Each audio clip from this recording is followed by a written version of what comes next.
everyone, welcome to Homespun, where creativity and community come together. I am your host, Misty Doan, and today I'm joined by Teresa of Crinkle Dreams. She has an incredible journey where she learned to sew at a young age and has made the leap into the industry as a fabulous educator and pattern designer.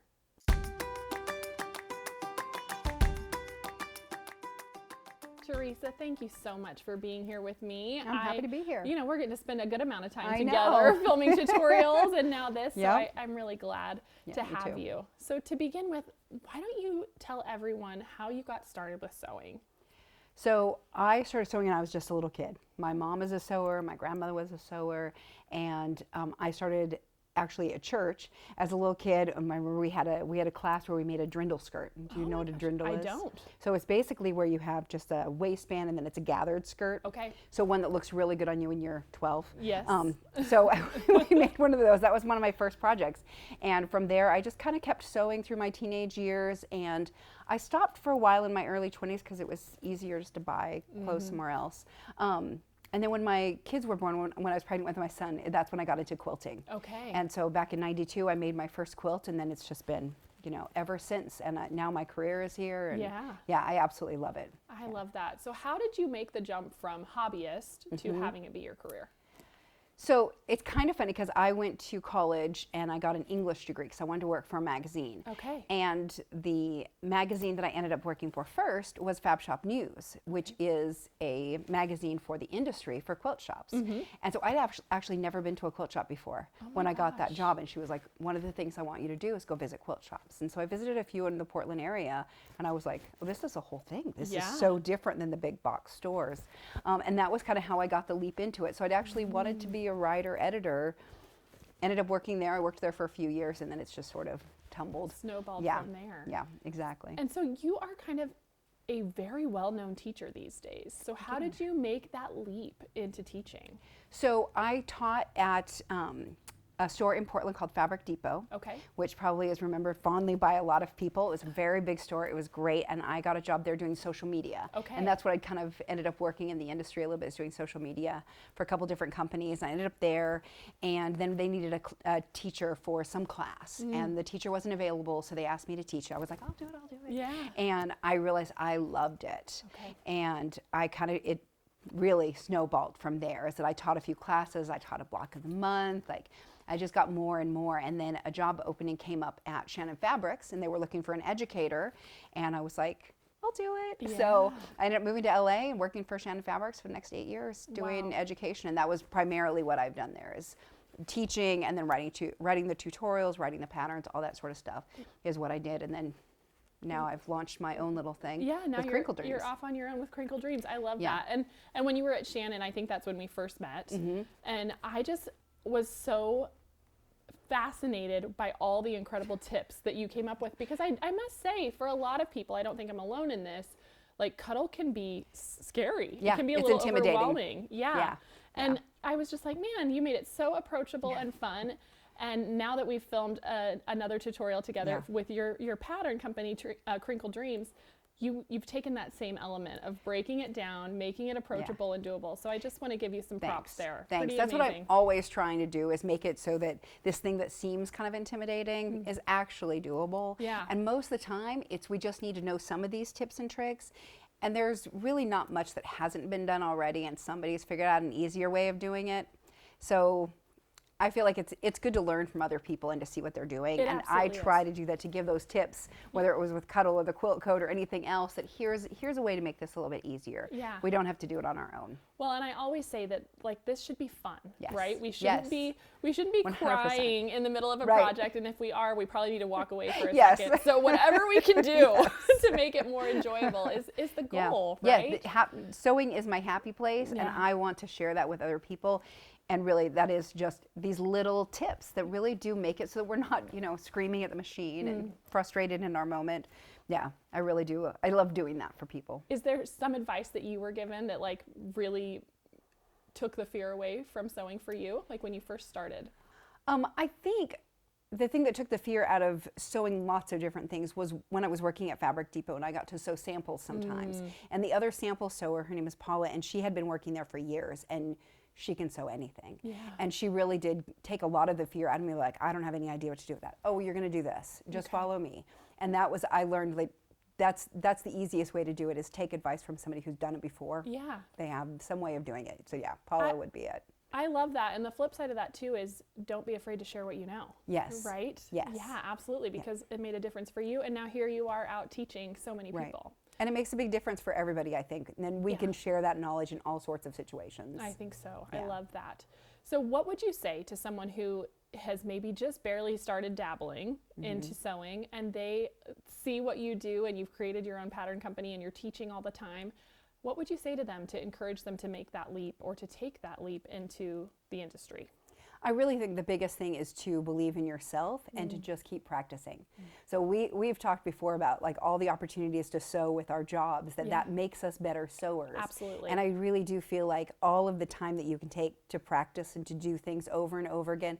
I always say the first one's practice, which means you got to make two at least. Yep. By the second or third time you make a project, you've got it. You've figured some things out and you figured out the way that you want to do it. So my biggest thing would be to practice and then believe in yourself that you can do it. Yeah. And don't be afraid if things take a little bit of time, because Absolutely. I think as adults we forget that part of learning. Yes. That learning is a process. It's not like a straight line always. It's kind of this weaving, wandering path. And we need to allow ourselves that space to really learn. And progress. Because your first one isn't going to be right. Right. And I always get that in class. People are like, "Oh, mine doesn't look like yours." I'm like, "This is the 12th I've made, so I've got some practice here. Yeah. This is your first. It's going to get better as long as you're trying every time and trying to do your best. You're going to get better every time." Yeah. One of the things I loved that Jenny shared with me is someone had asked her once, what do you do with your first quilts? Like, do you look at them now and you're just like, "Oh my gosh, I cannot believe that I made that," because truthfully, that would have been probably my reaction initially, is like, "Oof, nobody look at those."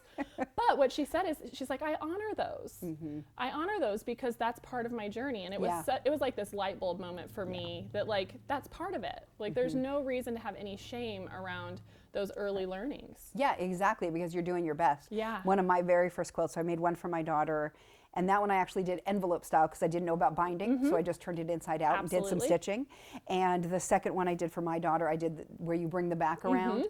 Was not perfect by any stretch. I just looked at it recently and I was like, wow, I did a pretty good job for just trying to figure it out on my own. Like, I think that every one of those things we can look back and see, oh, didn't do that right, but I've learned so much, and you can see your progress, which I think is really important. We do this over the years. We just get better and better. Absolutely. I think that's so true. And, I would have never imagined, as the little girl who was sitting at my grandma's table learning to sew on her featherweight, that I would get to do this now. Right. And so to be able to like take, what is that? A lot of years. I'm not even going to do that math right now. many years. A few. Of sewing. Yeah. And to have that all kind of culminate into this amazing opportunity that now I get to do what I love and have it be my job. Pretty wild. It's pretty wild. Pretty wild. I don't know how I got here, but this is awesome. Yeah. Exactly. And I feel very fortunate that it's, this wonderful industry that's so creative and supportive of one another, because that's certainly been the case for me. I feel people have been so supportive. Is there someone, once you made the leap into the industry, that really stood out and lifted you? That's a great question. I feel like there's been a ton of people who have really encouraged me. And I would say probably as a whole, it would be quilt shop owners have been wonderful. So the people who are really with the consumers, and the consumers themselves have been great. And being able to communicate with them over Facebook and our Facebook groups and that sort of thing, everyone just encourages each other. And it's wonderful. And I love that, the building up of community. And it's not just building up your own ego, but this idea that there's so much more to learn, and here's a new thing, and here's a new technique or a new craft, or like all of these things, and there's so much that feeds it that it's kind of a never-ending discovery for me of all the things. So I'm always looking for inspiration no matter where I'm at. I love that. I always tell people I'm a lifelong learner. Yep. Like there's no way I'm ever going to have it all figured out, and I think that's true. There's new things I'm learning every day. I mean, just today I learned how to make a quilt coat. Exactly. And I really was intimidated and afraid to try. And I even mentioned to you, I first learned garment sewing. That was my first foray into sewing. And for some reason, because it's not what I'm doing all the time, then it feels scary and overwhelming. And Yeah. here was Teresa to break it down. That's what I do. But you know what I found teaching is that people who have sewn for a long time tend to be more afraid of things. I think you're right. The newbies, when I was teaching people how to sew with Cuddle all the time, the newbies, they're great with it. They're like, all right, give me the long Lux Cuddles, we'll do this. Yeah. People who've been sewing a long time are like, ooh, I don't know if I can do that. Yeah. It's really interesting because I think we develop these fears and these intimidations that are really kind of unfounded. Yeah. Because we feel like we have a level of knowledge that we should be able to do anything, and I don't know that, so I just want to attempt it. And I really want people to attempt all the things. Absolutely. Just try it. You might find something that you really love that you wouldn't have. I'd never sewn with Cuddle before I took the job, so, you know. Really? Yeah. Wow. Yeah. I would have never guessed that. Yeah. Had never worked with it. Because I, like many people, saw it at the store, Yes. touched it, and then moved on. Right. You're like, this is so soft and amazing. It's so soft. Don't know what to do with it. So yeah. And it was Wow. really just took being brave in a moment of being like, you know what, I can figure this out and teach people how to do it. Okay. Well, Yeah. I want to circle back to that because from just a career perspective, that's so brave of you to say, like, never sewn with this before, but I'm interested, and to put yourself out there. I knew I could do it if I put my mind to it. I Yeah. just needed some practice, which, you know, I got. So You certainly did. Yeah. Yeah. When I think of Cuddle, I don't think of anyone except for you. I have sewn a lot of it. As far as teaching goes. And so that's really incredible. Yeah, thanks. Wow, I'm impressed. I don't think I would be that brave, truly, to put myself out there, even if I thought in the back of my mind that I could do it. Yeah, I really wanted to teach, and Yeah. that was really my thing. Is I knew that teaching was my happy place, And that was and the this was leap. an opportunity to do it. Wow, So, I love that. That's so cool. So you spent all this time working with Cuddle, teaching, and now you've made this leap into Yep. Crinkle Dreams. So how did we get here? So Crinkle Dreams actually was a pattern company I started in 2013, I thought. Wow. And I thought, you know what, I want to design patterns, like so many people, right? Right. And I put out a couple little patterns and they just sat there for a long time, and I had a day job. So they just kind of sat there on Etsy and sold a few here and there. And I didn't really do a lot with it until I decided to make a quilt coat. And I had taught a couple of quilt coat classes using other people's patterns, and I found that they were intimidating for quilters because they were written for apparel sewers. And as somebody who's sewn apparel, you know there's a whole other lingo there Yep. that really kind of overwhelmed people. And there were different techniques that were used that I was like, there's a better way of doing this. So that's how that started, and I created my own coat pattern. And that's what kind of launched Crinkle Dreams into, like, resuscitated it, I guess. Yeah. That it wasn't just sitting there on the side. I was like, I'll release this new pattern. And then we did that about a year and a half ago now. Okay. And it's been great. So that was super fun. I ended up needing a quilt coat for an event. So I made myself one. People liked it. I made a pattern. It's just kind of gone from there. And when I was writing the pattern, I really did take into account the quilters and how they would put it together, the techniques that they know, like it's bound just like a quilt. There's nothing super Absolutely. fancy with it, lots of straight lines, all of that. So it was really kind of an interesting iteration of, I'd originally wanted to do quilts. I ended up doing some crafty projects like the hexie bottom bag that we did, and then it turned into the coat, and that has really been the thing. Because who knew that quilt coats would be so popular? Would be so popular. They'd come back around. You know? Once again, we're back to I quilt love it. I coats. feel Yeah. like if even my 16-year-old daughter is into it, Yep. then it means I'm still cool. That's right. That's And right. I'll take it. I'll take it. Absolutely. So what's next? What are you looking forward to with Crinkle Dreams? So I am going to be designing some more of the quilted elements that go with it. So that's Wonderful. the parts that you can make, that you can just make the quilty parts. Right. So that you can make a coat that looks like the pattern. Yes. So we have a couple of more of those. I'm doing a men's style coat. I want to do a vest, and I have a bunch of quilts that will go with those. So Awesome. each of the quilted elements will also have a quilt that you could make An as well. accompanying quilt Yeah. pattern. Oh, Yeah. I love that. That's Yeah. so great. So I'm really looking forward to it. I've got a lot of ideas, and you know, not as much time as I need, but we'll see what gets out, and You I'm know, excited. It's funny that you say that because people often say to me, and I'm sure you hear the same things, like, how do you come up with these ideas? And I think when it does become your job, Yeah. at least so far in my experience, the ideas are never the problem. No, they're never the problem. No, it's always the yeah, time. It's always the time. Yeah, it really is. You just do your best. Yeah. So where are you finding inspiration these days? Well, we live in southern Utah now, and that actually has been wonderful for inspiration because it is so beautiful. Yeah. So my partner Hockey always says it's like living in a postcard, Yeah. which it kind of is, and that has been really lovely. So I've been looking at new textures and colors and that sort of thing, and wanting to play with those in my quilt designs, and that's been really that's fun. I've got lots of ideas. Oh, I love that so much. I get a lot of inspiration from nature myself. You know, how can you not? How can you not, really? Yeah. And we live in a beautiful, beautiful country. Yes, so we really do. Very lucky to have been able to travel a lot. I have a lot of pictures to look at to get inspiration from. Sure. So let's talk a little bit about that, because I think that's really unique in your journey too. So you were traveling all across the U.S. and teaching, right, as you go. So you want to just touch on that? Yeah. So I started when I got hired by Shannon Fabrics. It took me about 1.5 years or so to learn enough that I felt like I could actually go teach. And then I did. I taught across the country. And then when the pandemic happened and everything came home, we started a live tutorial show. And about 1 year after that, we took it on the road. And Shannon Fabrics bought an RV, and they put us in the RV, and we traveled around the country going to local quilt shops. It was amazing. That's and so I got fun. to teach everywhere.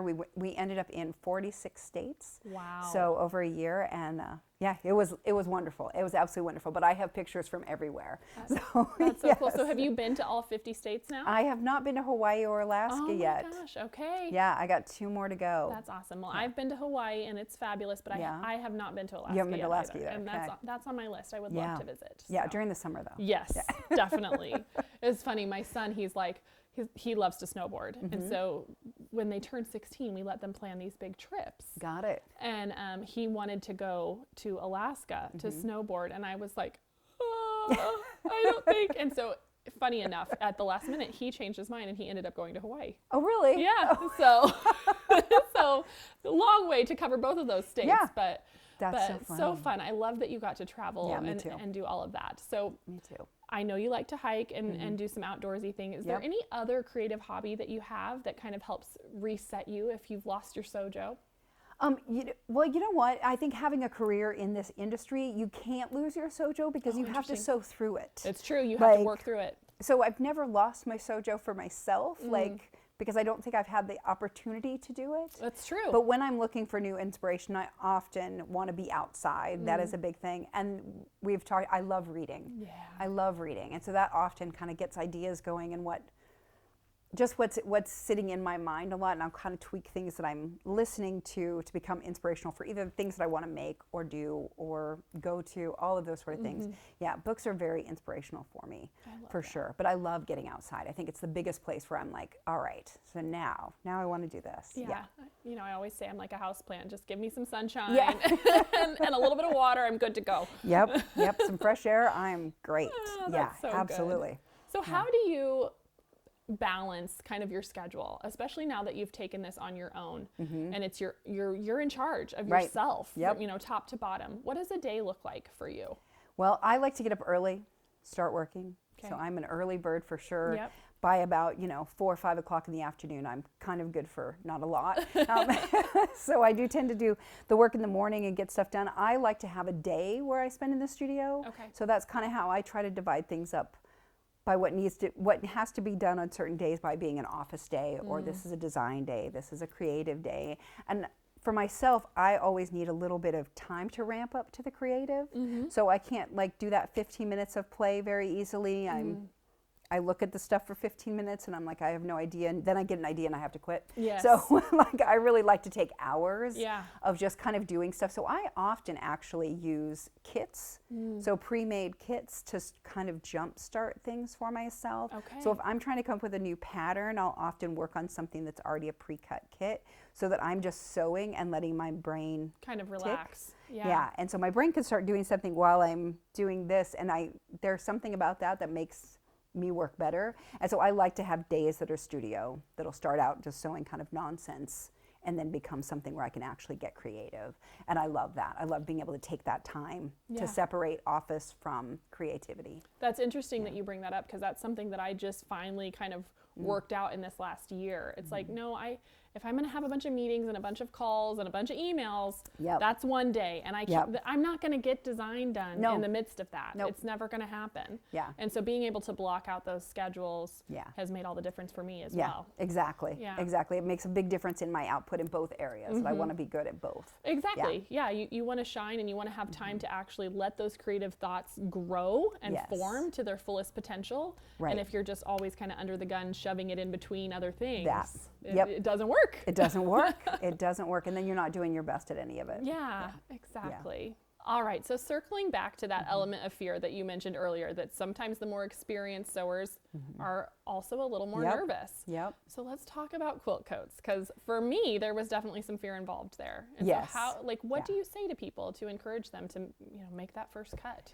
Yeah, the first cut is always the hardest. It really is. And it is the place that people have the most trepidation. And even if they're not actually making the coat, because quilt coats have been around for a long time. We've talked about it. They've kind of circled back around in popularity. They've been used for years and years and years. Yes. And but as they've come back, there's been this issue of like, do we cut up quilts? Is that wrong?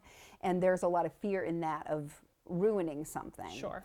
And I do feel like it's a valid thing to talk about. Yeah.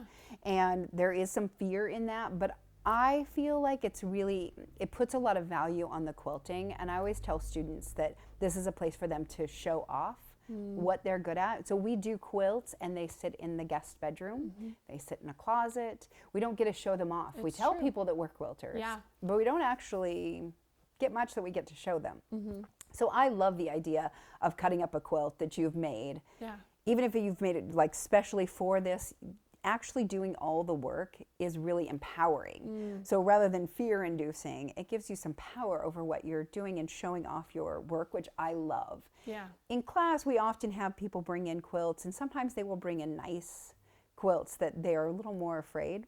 So we had one student in at Road to California, and she brought in a quilt that she had done, I think it was a Bonnie Hunter, and it had just, 2,000 pieces in it, a ton of pieces that she had done all of this work, and it was a king size quilt, and she really wanted to cut it up. And I always ask people to trace out the pattern first so you can kind of decide on the layout and what you want to do. And it was a beautiful quilt, and we did some laying out. We ended up putting it on point, and it was beautiful. And then she sat there, and I'm working with, the students, and I look over at her, and she has just held her scissors, just looking at her quilt, and probably for about 10 minutes, she did that, and I'd see her walk up to it, and then she'd back off, the fear. And so I came up to her, and I said, do you want me to cut it first? Like, you've got it laid out. This is going to be beautiful. Do you want me to do it? Yeah. And then she was just like, no. Wow. And so she as soon as I was like, I could take it away from you, and I could do it, she didn't want somebody else cutting up her quilt. Yeah. She did it, and it turned out beautiful. And I think there's just a fear of doing that. But honestly, like, we've sewn through the coat. It's very easy to do. There's kind of no way to ruin it. Right. So it's really easy, and it's a great way of, I think, kind of shining a light on your work. Yeah. And we've had it in other classes where people have used heirloom quilts, and that's always a thing where people are like, "Ooh, I would never." But I will tell you, the one we had an experience recently with a lady, and she cut up a quilt that her grandmother had made for her cross stitch when she was 6 years old. Oh. And she has had this quilt. She was probably 70 years old, had this quilt her whole life, and it just sat in the trunk. Yeah. Like, that's where it was. She'd pull it out once a year, look at it, remember Grandma, and put it back. And she decided that she wanted to make a jacket out of it. And so she did. We worked through it with the layout and everything. She finished it very nicely, and she told everybody the story after she was wearing the jacket. So standing in front of the class, she's wearing the jacket, we're all crying. Yes. It was really this lovely moment where she gets to take this piece, this quilt that meant so much to her, and have it become part of her daily life. Right. Rather than something that was just special and stayed hidden. Yeah. And I think that's a perfect explanation. It's a beautiful way to kind of, show this off and have it be a part of you. And I think that it's not necessarily just about bragging, like, look, I made this, but it's very personal. And I think there's something lovely about that. There is. That is really nice. And I think that quilt coats can do that in a way that not a lot else can. Yeah. Like, everybody has a quilt story. It's true. Everybody has a special quilt. It's true. Like something. I love the quilt stories. I do Yeah. love the quilt stories. And when it's tied to something that you now get to wear and share that story more often, I think it's really Absolutely, because then it's a wonderful. Conversation piece, right? It's a conversation and she can piece. share the story of her grandma making it for her. Exactly. And what a beautiful thing. Right, because when was the last time she got to tell that story? Right. Who knows? It's been tucked away in a box. Exactly. So now she gets to tell it all the time, and I'm sure that it's meaningful for her, and I've seen it happen lots of times with people. So I think getting over that fear of doing something wrong by cutting up a quilt, it really can be something that's lovely. And I getting over the fear is really, really important. I love that. Yeah. Well, and circling back, because you've also kind of covered it twofold with these quilted elements that you've come up with, right? It's like if you're never going to be that person that can cut into a quilt, here's option B. Here's option B. Yeah. Exactly. And so let's talk a little bit about that, because it's really just like, this is designed with the quilt in mind. You're not making a bunch of excess. Exactly. Yep. Yeah. So it makes enough that you make 2 quilt fronts, you make a quilt back, you make 2 sleeves, you make 2 pockets. It works really well because, one, you can quilt it all on your domestic machine because it's small pieces. Right. So you're not trying to quilt a large quilt. Yeah. So I've done a few of them on my home machine and just quilted them up. Super easy peasy. Start with the small pieces. You'll be really good by the big one. Love that. That's my theory on that. Start with the pocket. Start with the pocket. And then you'll get the hang of it and it'll be lovely. Yeah. But it lets you create these pieces that are just this size, which is perfect because then you don't have all the scrap. And with the Wild Friends quilted element, that quilt was originally put on point. So when the coat was put on point from the quilt. So when I did that, I created a lot of waste because you end up with all these triangles at the corners that become nothing. And for me, that was a waste of all of that work for those half square triangles. Yes. The other is also, it's all that waste of quilting and like everything. It's just a waste. So having those quilted elements where you just have these sections has proven to be very good. Yeah. And it's very helpful to be able to buy less fabric, make less of those triangles or diamonds or whatever it is. It really meets the need wherever you are in that journey, and I love that. That's the hope, And it seems to work really well, and I love that because the Lone Star is the other one that I have right now, and I love the Lone Star. It's super fun, but like by the time you get done with all those diamonds, I just want it to be done, and it kind of is with that. Yes. I was gonna say, I don't know that I could take a Lone Star and turn it into a quilt if I had put all the hours in. Like, there's certain things, like thinking even about that Bonnie Hunter quilt, I don't know that I could do it. She is brave to make that cut. But I mean, it's hers, and it's her time, right? And just see her like strutting around in it, doing the little spins. She was so happy with it, and I think, that's the point. It is. That's what it's all about. I love that. Well, and for me, it's kind of given me this renewed bravery, I guess, now that you've held my hand through the whole process, to be like, okay, well, if I was going to completely customize, you know, a quilt coat for myself, what elements would I want in there? What blocks would I want? And now I know I can just make these little units that will then be what I want them to be, which is super cool. Right. So if you have a specific technique that you want to show, I really want to do one with a medallion on the back. I think it'd be beautiful. It would be. You could do that with panels. Like, there's so many possibilities. Another thing where I don't have enough time to do all the possibilities that I really want to. The ideas aren't the problem. No, the ideas were not the problem. I love that. Well, it's been so amazing, and I appreciate your guidance and, you know, encouragement along the way as we work on this. And I can't wait to see what else you have in store. It's going to be really exciting. I'm very excited. Is there any sort of advice or, you know, parting words you'd like to leave for everybody to just encourage them on their journey? Well, I think 2 things. One, the first one is practice, always. So always give yourself a little time, even if it's on a scrap. Practicing is always good. The other one is, we'll make it work. Yes. So just make it work. I think there are less times that we have to take things out, fix things. Give yourself some flexibility, and, you know, don't be too hard on yourself, I guess, would really be my advice. I love that. That's such great advice. So before we sign off, can you just remind everyone where they can follow along with what you're up to? Absolutely. So you can find me on YouTube at youtube.com/Teresa Coates, and crinkledreams.com, and of course on Instagram at both those names. Perfect. Wonderful. Thank you so much for being here and for taking the time. I really appreciate it, and hopefully I'll see you soon. Hopefully.